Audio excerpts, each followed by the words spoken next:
전 세계의 시선이 폐막식 불꽃을 따라 움직이던 그 밤, 카메라 한 대가 전혀 다른 방향을 향했습니다. 경기장이 아니라 한국관 앞이었습니다. 모두가 떠나는 마지막 날, 그곳에는 오히려 사람들이 더 몰려들고 있었습니다. 줄은 줄어들지 않았고 안에서는 유럽 바이어와의 독점 수입 계약서에 사인이 이어지고 있었습니다. 그 순간 그 현장을 지켜보던 한 BBC 기자는 노트를 덮었습니다. 그는 말했습니다. 이건 문화 전시가 아니다. 시장이다. 폐막일 밤, 왜 사람들은 한국으로 향했을까요? 그날 진짜로 주목받은 곳은 어디였을까요? 그날 저는 그 현장에 있었습니다. 처음에는 큰 기대가 없었습니다. 또 하나의 전시 행사라고 생각했습니다. 유행은 반복된다고 믿었고 한류 역시 언젠가는 식을 흐름이라 여겼습니다. 저는 프랑스 공영방송에서 일하는 다큐멘터리 PD입니다. 문화 트렌드를 오래 분석해왔고 감정보다는 데이터를 믿는 사람이었습니다. 그래서 그날도 숫자로 설명할 수 있는 장면을 예상하고 있었습니다. 하지만 한국관 앞에 선 순간 제 판단은 흔들리기 시작했습니다. 줄은 줄어들지 않았고 사람들의 표정은 단순한 관람객의 얼굴이 아니었습니다. 그날 진짜 주목받은 곳은 어디였을까요? 20대 때는 J-팝이 유럽을 휩쓸었습니다. 30대 초반엔 중국 드라마가 화제였죠. 그래서 한류도 마찬가지라고 생각했어요. 저는 데이터를 믿는 사람이었습니다. 감정보다는 숫자를 신뢰했죠. 밀라노 동계 올림픽 폐막을 일주일 앞둔 날이었습니다. 편집실에서 마지막 작업을 하고 있었어요.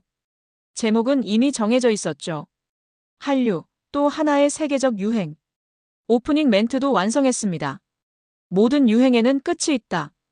그때 조감독 토마가 들어왔습니다. 클레어, 이거 봤어? 태블릿 화면에는 올림픽 조직위 발표가 떠 있었어요. 한국관이 70년 역사상 최초로 S등급을 받았다는 내용이었죠. 저는 웃음이 나왔습니다. 상징적 연출일 뿐이라고 대답했어요. 그날 저녁 6시였습니다. 저는 최종 렌더링 버튼을 눌렀어요. 완성되었습니다. 이제 폐막식만 촬영하면 끝이었죠. 그때는 몰랐습니다. 이틀 뒤 제가 이 완성본을 삭제하게 될 줄은요. 폐막식 이틀 전이었습니다.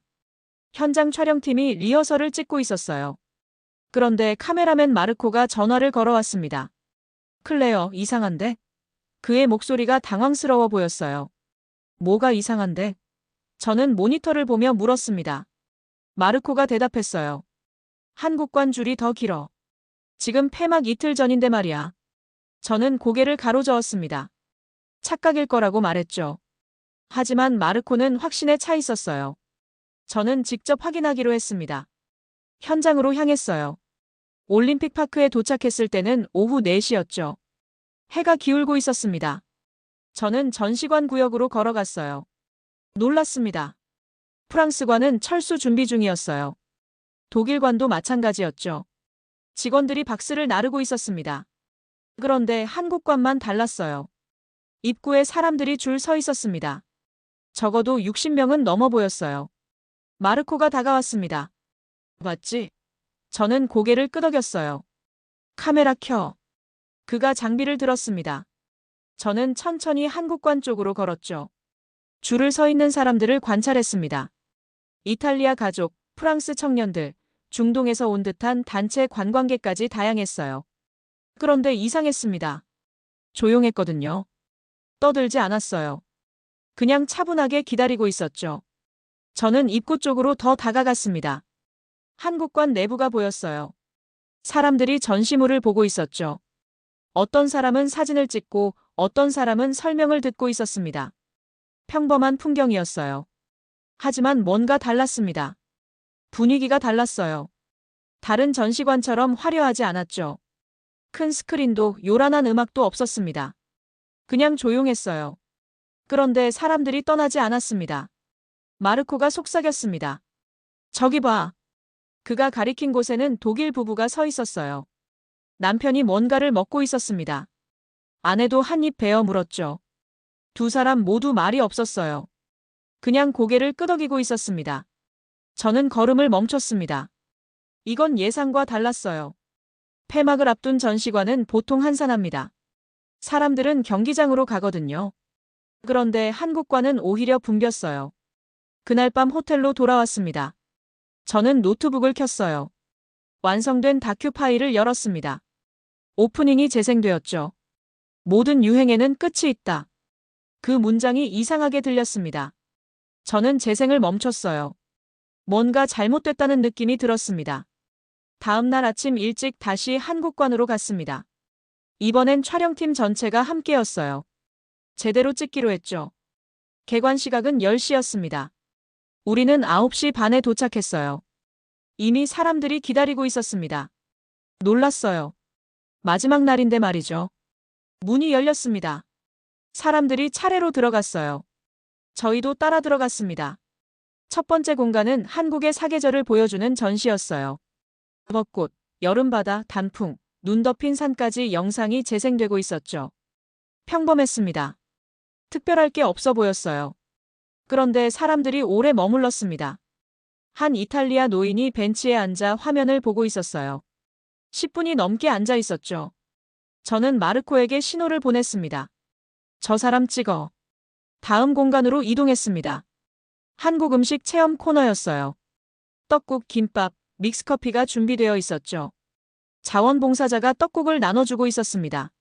저는 한 그릇 받았어요. 첫 입을 먹었습니다. 담백했어요. 특별한 맛은 아니었죠. 그런데 계속 먹게 되더라고요. 국물이 따뜻했습니다. 떡도 부드러웠어요.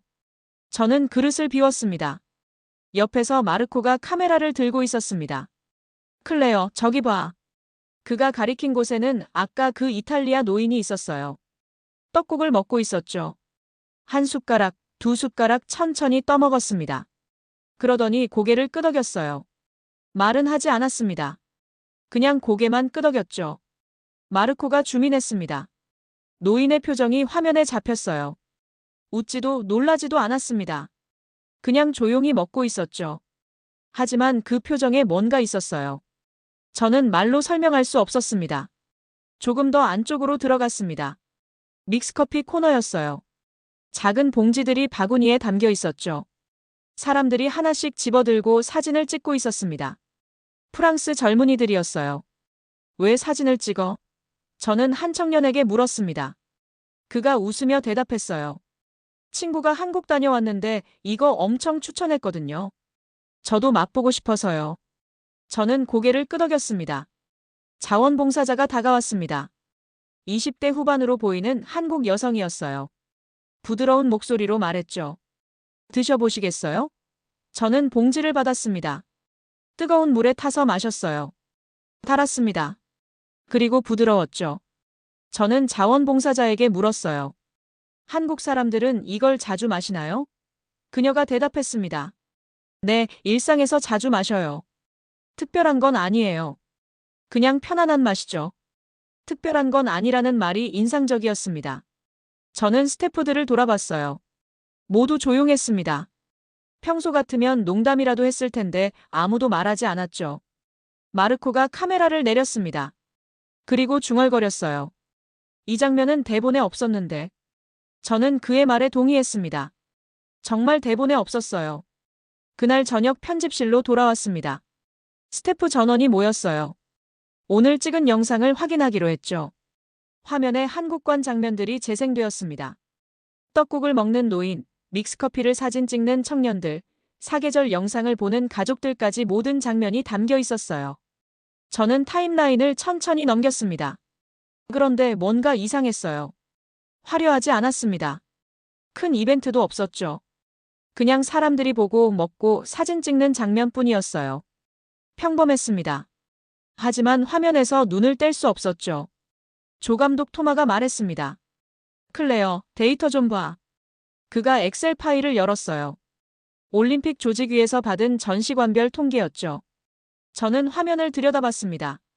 평균 체류 시간이 나와 있었습니다. 프랑스관 7분, 독일관 9분, 일본관 12분이었어요.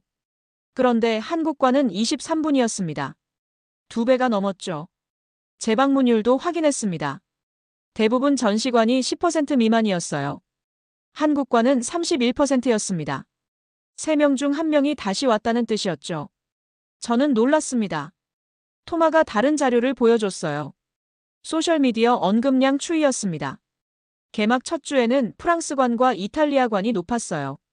하지만 시간이 지나면서 한국관이 역전했죠. 특히 폐막 직전에 최고치를 찍었습니다. 이건 이상했어요.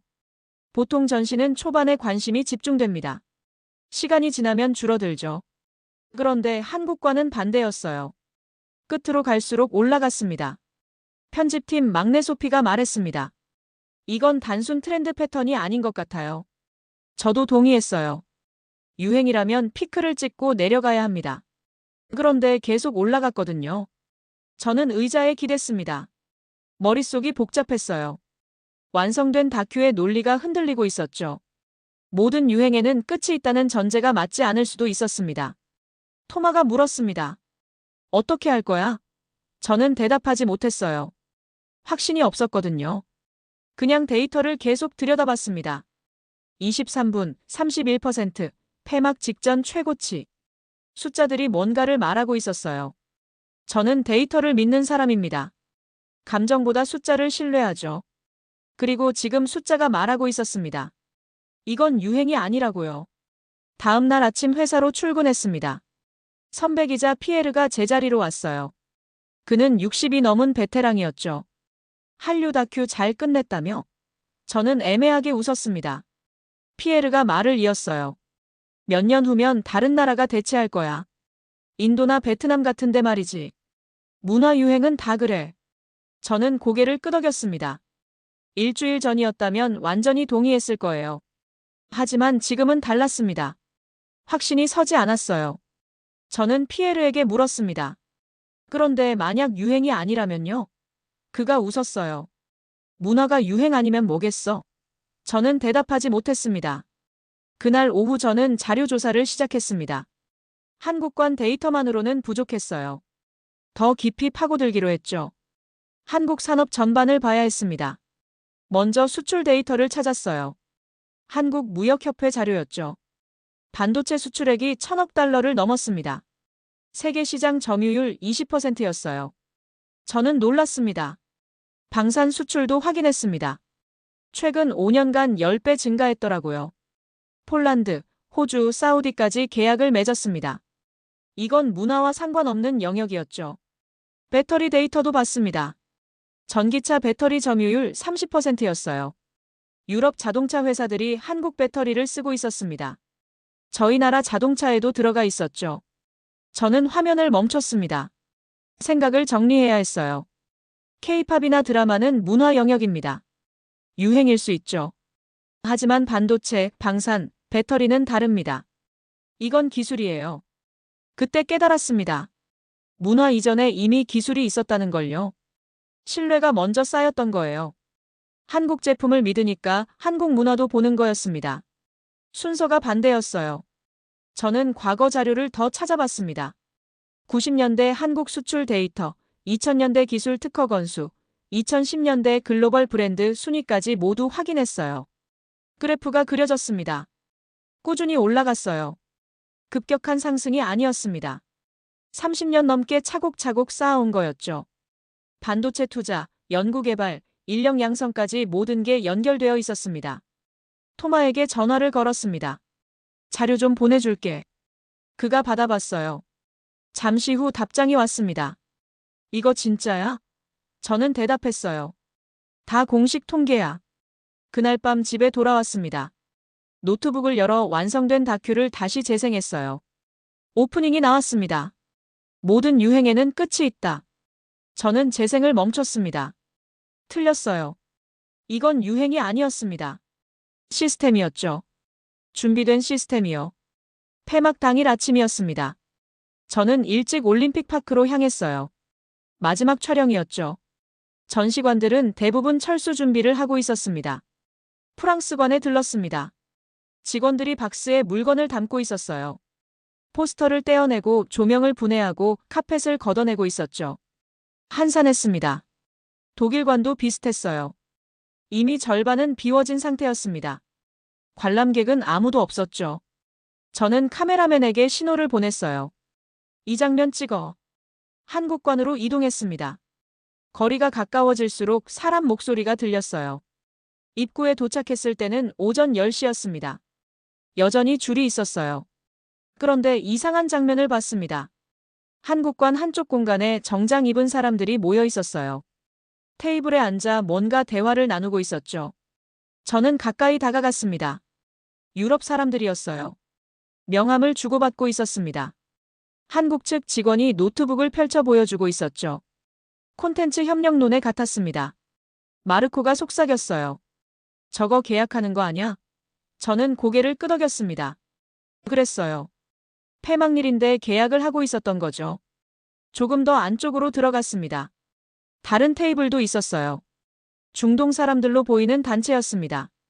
한국 측 담당자가 태블릿으로 뭔가를 보여주고 있었어요. 스마트시티 기술 자료였습니다.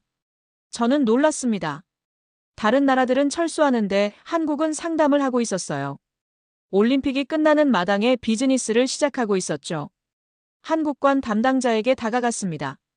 20대 후반으로 보이는 남성이었어요. 실례지만 지금 뭐 하시는 거예요? 저는 정중하게 물었습니다. 그가 미소 지으며 대답했어요. 올림픽 기간 동안 관심 보여주신 분들과 후속 미팅을 하고 있어요. 콘텐츠, 기술, 관광까지 다양한 분야죠. 저는 되물었습니다. 폐막일인데도요? 그가 고개를 끄덕였습니다. 네, 오히려 지금이 좋아요. 사람들이 한국에 대해 궁금해하는 시점이거든요. 관심이 가장 높을 때 연결하는 게 중요하죠. 저는 할 말을 잃었습니다. 다른 나라들은 정리하는데 한국은 시작하고 있었어요. 끝이 아니라 시작으로 보고 있었던 거죠. 마르코가 카메라를 돌렸습니다. 한국관 내부와 비어가는 다른 전시관을 번갈아 찍었어요. 대비가 극명했습니다. 오후 2시쯤이었습니다. 프랑스관은 완전히 텅 비었어요. 독일관도 마찬가지였죠. 하지만 한국관은 여전히 사람들로 가득했습니다. 상담 테이블도 계속 운영되고 있었어요. 저는 밖으로 나왔습니다. 올림픽 파크 전체가 보였어요. 폐막을 준비하는 풍경이었죠. 깃발이 내려지고 현수막이 걷히고 부스가 철거되고 있었습니다. 하지만 한국관만은 달랐어요. 여전히 깃발이 펄럭이고 있었죠. 저는 그 장면을 한참 바라봤습니다. 준비된 사람들이었어요. 끝을 준비한 게 아니라 다음을 준비한 거였습니다. 폐막식이 시작되기 2시간 전이었습니다. 저는 한국관에 마지막으로 들렀어요. 정리 인사를 하려고요. 자원봉사자들이 여전히 자리를 지키고 있었습니다. 체험 코너에 아이 한 명이 있었어요. 8살쯤 되어 보였습니다. 떡국을 먹고 있었죠. 엄마가 옆에서 지켜보고 있었어요. 아이가 자원봉사자에게 물었습니다. 왜 이 음식을 먹어요? 자원봉사자는 잠시 생각하더니 무릎을 굽혀 아이 눈높이에 맞췄어요. 그리고 부드럽게 대답했습니다. 새해 첫날 먹는 음식이에요. 서로 잘 살자고 약속하는 음식이죠. 아이가 고개를 갸우뚱했어요. 약속이요? 자원봉사자가 고개를 끄덕였습니다. 네, 약속이요. 저는 그 대사를 듣는 순간 멈췄습니다. 약속이라는 단어가 머릿속에 박혔어요. 마르코에게 신호를 보냈습니다. 저 장면 찍어. 호텔로 돌아와 편집을 시작했습니다. 아이와 자원봉사자의 대화 장면을 타임라인에 올렸어요. 그리고 다른 자료들을 찾기 시작했습니다. 한국의 과거 기록 영상을 검색했어요. 90년대 공장 건설 장면, 2000년대 기술 개발 현장, 2010년대 수출 선적 장면까지 모두 모았습니다.